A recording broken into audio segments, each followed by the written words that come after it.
잠잘 때 그 눈꺼풀 뒤집어 보면 눈이 와닥닥닥닥 해요. 네. 이걸 우리가 렘 수면 상태에서 눈동자가 막 왔다 갔다 하면서 심리적 안정을 취하게 돼요. 그 다음에 우리가 눈물을 많이 흘릴 때 또 이 시신경이 편도체하고 연결돼서 굉장히 정화가 돼요. 그래서 많이 울고 푹 자면 웬만한 힘든 것들은 좀 정리가 돼요. 보면 이런 게 있어요. 밤에 막 걱정이 들었는데 굉장히 심각하고 막 이거 뭐 도저히 해결 안 될 것 같고 막 너무나 큰일이라고 생각됐는데 자고 일어나면 별거 아닌 경우가 많아요. 네, 별거 아닌 경우가 많아요. 그래서 많이 울고 그 다음에 푹 잠을 자면 굉장히 도움이 되고, 그래서 이 원리를 이용해서 EMDR이라는 트라우마 치료가 있어요. 안구 운동이에요. 그러니까 이 사람한테 기계로도 하고 손으로도 할 수 있어요. 예를 들어 제 손가락 한번 보세요. 손가락. 그 다음에 눈동자를 움직이시는 거예요. 자, 갑니다. 고개가 고개를 움직이면 안 돼요. 자, 손가락 요거 보시고 요걸 따라가는 겁니다. 자.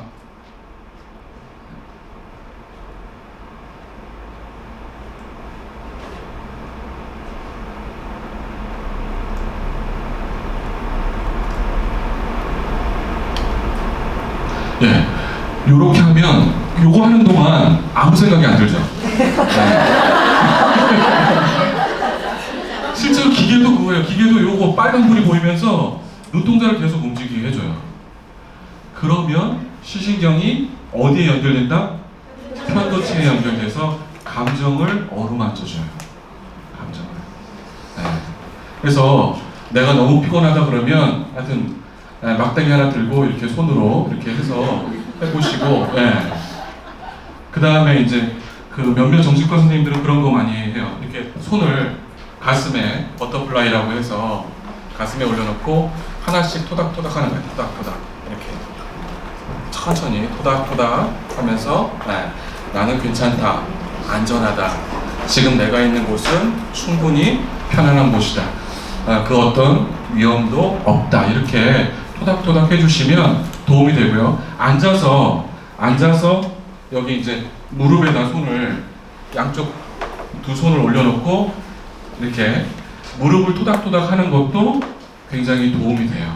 도움이 되고, 동남아시아권에서는 어떤 걸 하라고 그러냐면 이 손가락을 왼손가락을 오른손으로 이렇게 살포시 쥐고 숨호흡을, 복식호흡을 이렇게 천천히 하면 또 마음의 위로가 된다고 하고, 너무 스트레스가 심한 경우에는 손가락 하나하나를 천천히 옮겨가면서 5손가락 다 그렇게 하는 것도 도움이 된다고 합니다. 그래서 EMDR, 눈을 활용하는 거, 그 다음에 버터플라이, 그 다음에 무릎에 똑같이 버터플라이 하는 거, 그 다음에 손가락을 이렇게 하는 것도 심리적으로 도움이 되고요. 그리고 아까 말씀드린 충분히 우는 게, 눈물을 흘리는 게 실제로 여기에 편도체에 도움이 되니까, 우는 아이한테 뚝쳐 이러지 마시고 그래 충분히 울어. 그리고 울다가 지쳐서 잠드는 게 제일 좋아요. 그러고 나면 개운해요, 실제로는.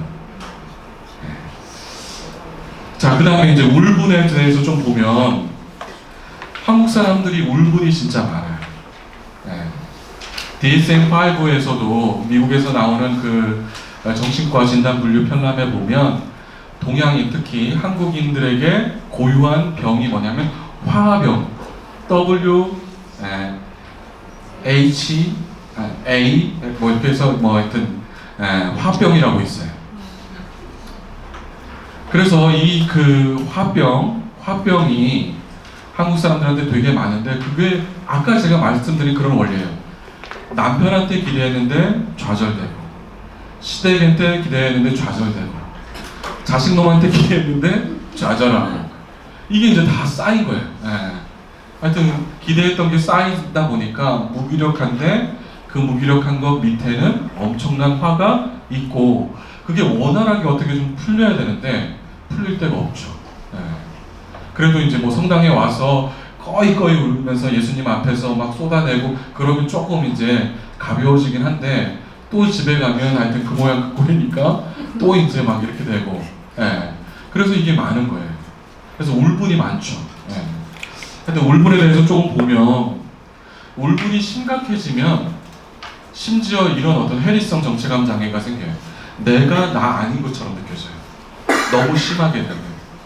그래서 주로 어떨 때 오냐면, 이게 너무너무 심각한 스트레스, 내가 감당 안 되는 스트레스 사건이 발생하게 되면, 내가 나 아닌 사람으로 확 바뀌는 경우가 있어요. 그리고 그런 사람으로 살아가는 경우도 있어요. 예전에 어떤 군인이 있었는데 장교였어요. 근데 이제 무슨 일이 있어서 군대 내에서 아주 심각한 일이 있었고, 그것 때문에 너무 스트레스를 받아서 이 사람이 갑자기 확 달라져서 자기가 살아왔던 것들 기억을 못하는 거예요. 아까 이제 해마에서 손상이 돼서 기억이 완전히 날아가 버린 거예요. 그리고 내가 군인이었다는 것도 기억을 못하고, 어디 저기 밑에 아주 소도시에 가서 전혀 다른 사람으로, 일용직 노동자로 살아가요. 근데 내가 군인이었고 장교였고 여기 이제 서울에서 결혼 생활했다는 것도 다 잊어버렸어요. 그걸 우리가 해리성 정체감 장애, 그리고 이게 너무 심각해져서 사분오열돼서 성격이 막 나타나기 시작하면 우리가 그걸 다중인격 장애라고 하는 거예요. 근데 이게 그냥 오는 게 아니라 너무 심각한 울분, 너무 심각한 스트레스 사건들이 누적되면서 와요. 자, 이런 게 있고, 그 다음에 이인증은 어떤 분은 그런 거 느끼기도 해요. 네. 내가 나를 관찰하고 있는 거예요. 네. 어떤 분은 너무 심각할 때는 내가 택시를 타는데 택시 타는 나를 보고 있다는 거예요. 네. 유체 이탈. 네. 네. 그분께서 많이 하셨던 유체 이탈을 하는 거예요. 막. 네. 그래서 이게 이제 실제로 스트레스가 너무 많거나 막 이제 과중한 뭔가가 계속 이렇게 쌓였을 때 사람이 이렇게 내가 나와 구분되는 그런 느낌들이 온다는 거죠. 이런 것도 있을 수 있고요. 아마 되게 이런 경험이 있어요. 내가 마치 무슨 수족관 안에 갇힌 느낌, 또는 뭐 진공 상태 혼자 허우적거리는 느낌, 이런 것들은 아마 많이 겪어보셨을 거예요. 그것도 약간의 이인증하고 비슷한 거다라고 생각하시면 될 것 같고요. 주로 이제 내가 지금 처해 있는 현실이 현실 같지가 않게 느껴지는 거예요. 이게 현실인가? 이게 꿈인가? 막 이렇게 생각되기도 합니다. 그 다음에 이런 이제 나쁜 스트레스들이 많게 되면 신체 증상이 생기기 시작하죠. 그래서 여러 가지 이제 실제로 통증도 느끼고 어디가 너무나 아픈데 병원에 가서 진단을 받아보면 진단명이 안 나오죠. 안 나와요. 정말 죽을 것 같아서 응급실에 허구한 날 가는데도 응급실에서 왜 오셨어요? 네, 이건 아니라고, 네, 신체적인 질환이 아니라고 말씀하시는데도 본인은 너무나 고통스럽죠. 자, 보면 보통은 통증이라는 게 이렇게 와요. 자, 보시면 어떤 조직이 손상이 돼, 찢어지거나 다치거나 뭐 멍이 들거나 그래야지 통증이 오고, 그 통증 때문에 그 부위를 쓰지 않게 되는 중단이 오고, 거기를 보호하려고 뭐 반창고 바르거나 데일밴드 바르거나 그렇게 이제 하게 되는 거죠. 근데 분명히 어떤 손상도 없는데 통증을 느껴요. 어떤 손상도 없는데 통증을 느끼는 경우가 있어요. 우리가 배가 아프다는 것들은 대부분 배에 무슨 뭐가 문제가 생긴 게 아니라 심리적으로 배가 아파요. 아이들 되게 많이 그러잖아요. 엄마 너무 배가 아파. 학교 안 갈래. 네. 그죠? 애들 막 머리가 깨질 것 같아. 네, 학교 안 갈래. 학원 안 갈 거야. 실제로 통증을 느껴요. 어떤 신체적인 이유가 없는데. 근데 보면 왜 그런 어떤 통증들이 나오냐면, 내가 지금 이제 어떤 상황, 이 상황이 너무나 힘든 거예요. 그래서 그거를 다른 걸로 보상을 받고 싶은 거예요. 그 다음에 뭔가 이게 집중하는데 어려움이 생긴 거예요. 그 다음에 불안이 너무 심해진 거예요. 그걸 이제 신체적으로 통증으로 전이를 시킨 거죠. 그 다음에 과거에도 이런 비슷한 경험들이 있었는데 그거를 내가 어떻게 대처해야 될지 몰랐던 거예요. 네. 이게 학교 가서 시험을 봐야 되는데 그게 막 대처가 안 될 때 배가 아픈 걸로 회피하거나 이런 이제 과거의 경험이 있었던 거죠. 그 다음에 이런 경우에 통증이 올 거라는 걸 알아요. 어떤 분은 이렇게 사람 많은데 앞에서 마이크를 잡으면 막 통증이 와요. 예. 막 불안하고 막 설사오가 막 나고. 예. 그런 분들도 있고, 그 다음에 지금 어떤 상황에 내가 대처할 수 없을 거라고 자꾸 느낄 때, 그리고 정신적인 어려움, 성격장애 있는 경우에 굉장히 많이 건강염려증이나 이런 어떤 신체 증상 같은 게 있을 수가 있어요. 그래서 아마 여러분들도 통증을 되게 많이 느낀 경험이 있을 거예요. 옛날에 우리 어머님들 보면 남편이 맨날 술 먹고 막 깽판 치고 자식들 말 안 들으면 어떻게 돼요? 머리에 띠를 두르시죠. 머리에 흰띠를 두르시고 들어 누워요. 들어 누워서 아이고 나 죽네, 아이고 나 죽네 그래. 그게 이런 보상을 가져올 수 있는, 빨리 엄마가 아픈 걸 알아봐라. 내가 오죽하면 이렇게 아프겠냐, 이런 것들을 이제 알아주길 원하는 거죠. 그리고 빨리 정신을 차리고 엄마가 원하는 대로 좀 이렇게 해주길 원하는 거죠. 자, 그래서 이런 어떤 심리적인 원인들을 보면 통증으로 어떤 공포나 이런 것들이 이제, 통증은 위험 신호이기도 하고 통증으로 관심을 이동시키는 거예요. 그 다음에 뭔가 제한적인 생각이나 근심 이런 것들을 나타내는 것이기도 하고요. 회피하는 반응. 그 열왕기인가요? 거기에 보면 아하방인가 그 사람이 이제 나봇의 포도밭을 뺏으려고 하는데, 나봇의 포도밭이 너무나 예쁜 거예요. 너무 아름다워. 그래서 나봇한테 가서 그 포도밭 나한테 줄래? 그랬더니 안 주겠다는 거예요. 내가 돈을 이만큼 많이 주겠다 그러니까, 아유, 우리가 이게 조상 대대로 가까운 포도밭이기 때문에 팔 수 없다라고 완강히 거부하는 거예요. 그러니까 아하방이 어떻게 했어요? 들어 누웠어요. 들어 누워서 아이고 그랬어요. 그랬더니 왕비가 와서 여보 왜 그려? 그랬더니 아니야 몰라. 아이고 계속 아프다고 그런 거예요. 그랬더니 왜 그래 나한테만 얘기해봐. 그랬더니 아하방이 뭐라 그래요? 나 나봇의 포도밭 갖고 싶은데 제가 안 줘. 그랬더니 어떻게 했어요? 그 왕비가 가서 다 죽이고 포도밭을 뺏어서 주는 거죠. 뭐 그런 식의 이제 행동들을 하는데, 우리도 어떤 통증을 느낄 때 다 이유가 있어요. 신체적인 아픔이 아니라 심리적인 이유로 통증을 느낄 때는 다 이유가 있다는 거죠. 누가 알아봐 주길 원하거나 내가 지금 이 감당이 안 되는 상황을 어떤 식으로든지 회피하기 위해서 통증을 느끼는 거죠. 자살도 그런 측면이 있어요. 자살도 내가 이 감당이 안 되는 상황, 너무나 힘든 상황, 도저히 다른 걸로 국면 전환이 안 되는 상황, 그걸 죽음으로 회피하고 죽음으로 보상하려고 하는 그런 측면이 있다는 거죠. 통증과 마찬가지로. 뭐 정도의 차이는 있지만. 자, 그 다음에 여러 가지 우울증이 있을 때 좌절감이나 분노, 자기 부정, 그 다음에 분노의 대상이 필요한데 뭐 없다 보니까 누구한테 쏟아낼 수가 없으니까 통증으로 이렇게 느끼고요. 자기 부정하는 이런 어떤 심리적인 것도 작용을 하고, 그 다음에 대처와 관련해서 이 어떤 스트레스에 대해서 제대로 대처하지 못하다 보니까 통증으로 지각을 하는 경우가 많다는 거죠. 그래서 한국 사람들이 이게 원활하게 심리적인 문제들이 누구한테 표현하고 풀고 그 다음에 제대로 이렇게 하지 못하다 보니까 아까 아하방이 했던 것처럼 퇴행적인 반응을 보이거나 엉뚱한 방어 기제를 사용하거나 그 다음에 회피하거나 이런 경우가 되게 많아요. 그래서 이거를 누군가한테 있는 그대로 얘기하고 내가 갖고 있는 뭔가 잘못된 생각들의 지점들을 확인하면 개선할 여지가 분명히 많은데도 불구하고 혼자 생각하면 주관적으로 느낄 때 고통이라는 거 굉장히 어마어마하게 부풀려지거든요.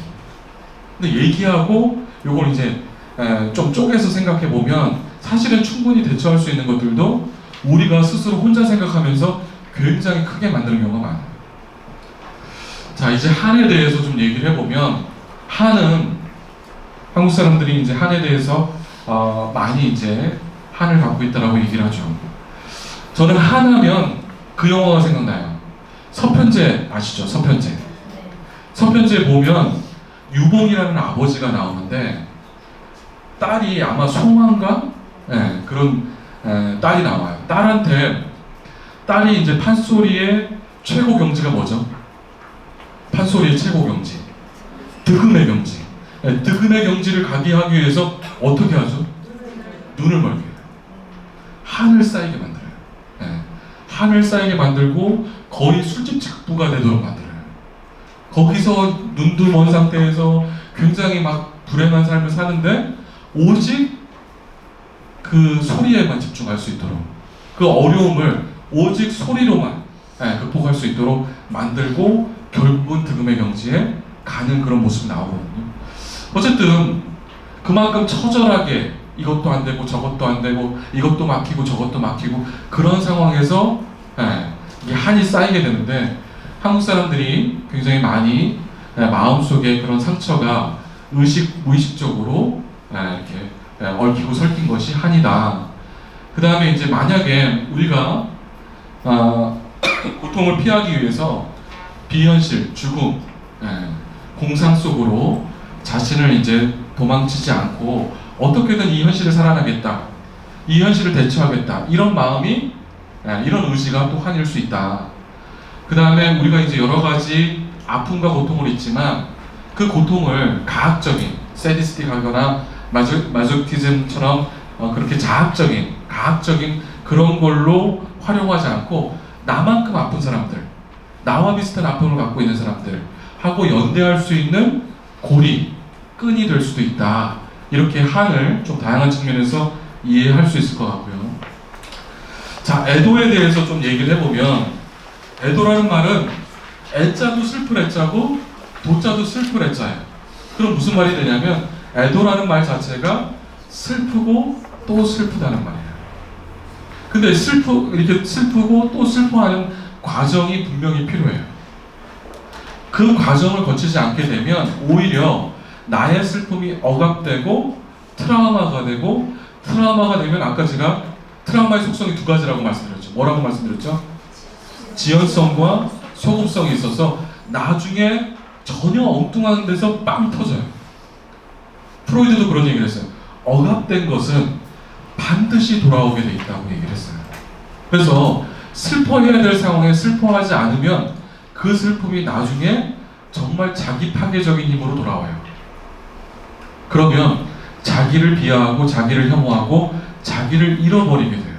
그래서 상실 때문에, 어떤 중요한 사람을 잃었기 때문에 내가 지금 이 트라우마가 왔는데 결국은 그걸 제대로 풀고 슬퍼하지 못하니까 나를 파괴하는, 나를 잃어버리게 되는 결과를 초래한다는 거죠. 자, 그래서 이 슬픔에 대해서 요걸 잘하면 우리가 우울증이라든지 자기상실, 심리적인 붕괴를 막을 수 있다. 그리고 사랑하는 대상이 더 이상 존재하지 않는다는 사실을 인정하고 점차적으로 상실의 충격으로부터 벗어나는 과정이다. 그래서 이런 이제 어려움들을 내가 인정하고 받아들이는, 어렵지만 그런 과정이 애도다. 그리고 건강하게 애도할 때 아까 우리가 나쁜 스트레스가 쌓이게 되면 정신 면역력이 떨어져서 여러 가지 신체적인 장애도 일어날 수가 있고 이인증도 올 수가 있고 그 다음에 해리성 정체감 장애도 올 수 있는데, 요 애도를 하게 되면 나를 지킬 수가 있어요. 원래 나를 지킬 수가 있고 오히려 더 거기에 추가적으로 새로운 의미를 찾을 수가 있어요. 그리고 정신 면역력이 살아나요. 왜 정신 면역력이 살아나면 내가 겪고 있는 이 슬픔을 누구한테 오픈하는 거예요. 내가 너무 슬프다, 아프다, 고통스럽다, 힘들다. 그리고 누군가가 그거를 이해해주고 반영해주고 수용해주면 힘이 나기 시작해요. 회복이 돼요.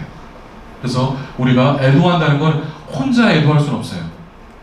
누군가와 함께하는 작업이라고 생각해 주시면 좋을 것 같고, 다시 말해서 공동체적인 작업이 애도다라고 생각해 주시면 좋을 것 같아요. 그래서 제가 어떤 칼럼을 썼는데, 기억의 인화라는, 기억을 우리가 이제 혼자만 갖고 있으면 현상하는 수준, 필름을 현상하는 것처럼 현상하는 수준이고, 인화하는 거는 이제 인화지에다가 이렇게 사진이 딱 새겨져서 사람들 앞에 공개하는 거를 제가 이제 인화라고 비유를 해서 한번 컬럼을 쓴 적이 있는데, 인화의 작업은 누군가하고 함께 해야 되는 거죠. 많은 사람들이 나의 인화지가 돼서 나의 아픔과 고통을 끄집어내놓고 그분들 앞에서 인화를 하는 거죠. 그렇게 할 때 우리가 제대로 슬픔을 표현할 수 있고 애도할 수 있다. 근데 이제 어떤 아버지가 이런 얘기를 하셨어요. 극복한다든지 뛰어넘는다든지 하는 건 불가능하다고 생각합니다. 오히려 평생 가슴에 담고 그 기억과 함께 살아갈 것입니다. 이미 죽은 사람은 살아 돌아오지 않습니다. 하지만 그 죽음을 어떻게 받아들일 것인가는 매우 중요합니다. 세상에 무의미한 죽음은 없다고 생각합니다.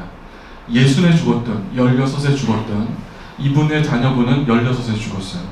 16에 죽었든 한 사람이 살아온 과거, 그것이 다른 사람에게 남긴 기억은 결코 사라질 수 없고 무의미할 수 없기 때문입니다. 그 의미를 찾는 것이 바로 우리 살아있는 사람들의 몫이라고 생각합니다.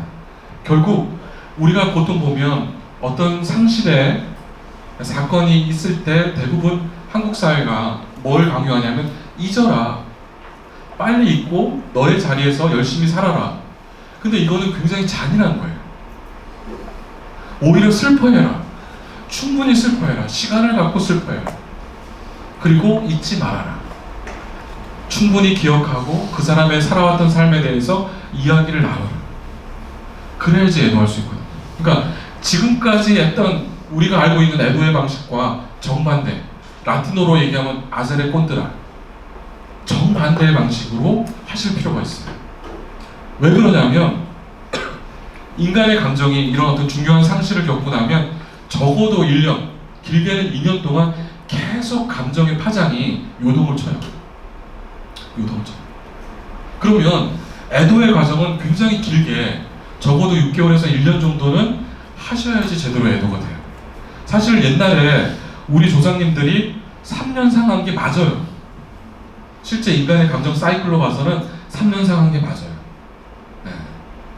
근데 우리는 단 이틀, 3일, 장례식 끝나면 끝. 근데 많은 사람들이 장례식도 대부분 막 허겁지겁해요. 막 무슨 뭐 어떤 행정적인 일 처리하는 것처럼 막 해요. 그때는 그리고 감정을 느낄 겨를도 없는 거죠. 그러고 나서 일상으로 돌아와서 똑같이 일하고 똑같이 일상을 보내야 되는데 너무 괴로운 거예요. 그 시간에 사실은 뭔가 작업이, 애도하는 작업이 필요한데 그거를 할 겨를을 안 주는 거죠. 박완서 선생님이 한 말씀만 하소서에 쓴 내용이에요. 거기 보면 이런 과정을 하면서 본인이 치유가 됐다고 하는데, 보면 우리가 이제 앞으로 자살 예방 활동을 하시면서 특히 유가족분들을 만나셨을 때 조금 이제 염두에 두시면 좋을 것 같아요. 직접적인 표현, 아들에 대해서 아시겠지만 박완서 선생님이 이제 레지던트 과정에 있었던 아들이 바로 눈앞에서 아파트에서 내려가서 길을 건너다가 자동차에 치여서 사망하셨죠. 네. 박완서 선생님이 뭐라고 얘기했냐면 참척의 고통이라고 했어요. 모든 게 막 끊어지고 우리가 보통 애간장이 끊어지고 모든 것들이 뜯겨나가는 그런 식의 고통인 거죠. 어쨌든 아들에 대해서 부르는 거죠, 이름을. 아들의 이름을 원태야, 원태야, 우리 원태, 내 아들아, 뭐 이렇게 막 울부짖고 몸부림치는 거. 네. 이런 과정이 필요하고 하느님한테 원망하고 절규하고, 또 심지어는 막 이렇게 쏟아붓고 이런 것들이 필요하고, 지금 이제 두 번째로 원망의 표현. 뭐 하여튼 가족이나 가까운 사람, 신을 향해 분노를 쏟아내고, 이 고통을 신에게 쏟아내고 신을 욕하고 심지어 막 그랬다고 이제 표현하고, 다시는 신을 안 보겠다고 막 그러기도 하고. 일반적인 사별하고 달리 자살의 경우는 고인에 대해서 분노를 표출하기도 합니다. 그 다음에 이제 점차 사고의 전환이 일어나서 다른 생각들이, 처음과는 다른 생각들이 좀 올라오게 되죠. 그래서 박원서 선생님 같은 경우는 처음에는 왜 하필 내 아들을 데려갔을까? 이 생각에서 벗어나지 못했다는 거예요. 왜 하필 우리 아들을 그렇게 훌륭하고 그렇게 정말 앞으로 좋은 일을 할 수 있는 그 아들을 데려갔을까? 그 생각에서 전환이 일어나서 내 아들이라고 해서 데려가지 말란 법이 어디 있나? 이런 식으로 생각이 바뀌었다는 거죠.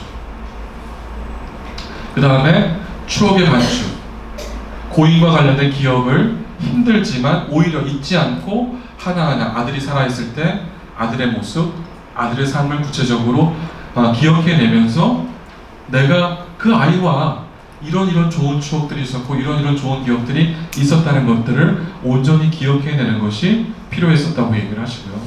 그 다음에 마지막으로 침묵의 치유, 수도에 거기서 이제 기거를 하시면서 주변에 누군가 있지만 혼자 산책하고 혼자 명상을 통해서 많은 위로를 받으셨다고 합니다. 그래서 이런 어떤 기간들, 이런 과정들이 필요하다는 것도 이해를 하시면 좋을 것 같습니다. 저는 유가족들을 만나면서 우리가 이제 아까 한국 사회가 굉장히 잔인하게 애도할 권리를 인정하지 않고 빨리 잊고 자기 어떤 그 현 상황에 복귀하라고 요구하잖아요. 그것과 달리 이분들이 충분히 슬퍼할 수 있고 울 수 있고 자신의 어떤 이야기들을 얘기할 수 있도록 애도할 권리를 주셔야 된다고 생각합니다. 그래서 이분들이 이제 그 헤어진 분들하고 같이 그 겪었던 시간들, 그 다음에 함께 고통스러움을 같이 나눌 수 있도록 그렇게 할 필요가 있고요. 그래서 이제 그 애도는 어제와 오늘, 오늘과 내일의 삶을 잇는 연속의 고리. 애도는 질병과 삶, 나와 너, 개인과 사회를 잇는 연속의 고리. 그래서 이런 어떤 애도의 권리를 주실 필요가 있고요. 일상으로 복귀할 것을 너무 잔인하게 강요하는 것보다는 이런 것들이 필요하고, 그 다음에 너무 코드화된 상실 반응, 그 다음에 형식적인 애도, 이런 걸로. 지난번에 우리 그거 이제 영화 보셨잖아요. 데몰리션 영화에 보면 이제 사람들은 장례식 절차를 이렇게 하는데 주인공인 데이비스는 그것과 다른 프로세스에 있었던 거죠. 그래서 그런 건 형식적인 애도하고는 다를 수 있다는 거. 그 다음에 상실한 사람이 이 사람의 삶 전체에서 무엇이었는지, 나의 삶 전체에서 무엇이었는지, 왜 이런 상실이 발생한 것인지 묻고 답하는 시간이 굉장히 필요해요. 유가족분들 중에 보면 그냥 너무 급하게 장례식을 치르고 그 고인의 물건들을 다 치워버린 다음에, 없애버린 다음에 그것 때문에 되게 힘들어하는 분도 계세요. 좀 시간을 주실 필요가 있죠. 내가 마음이 안정되고 선택을 할 수 있을 동안, 선택을 할 수 있을 정도로 회복이 된 다음에 고인의 물건을 처분할지 아니면 그냥 둘지 좀 기간을 주실 필요가 있습니다. 자, 유가족의 사별 경험을 지금 보면 요거는 이제 일반적인 사별 경험이에요.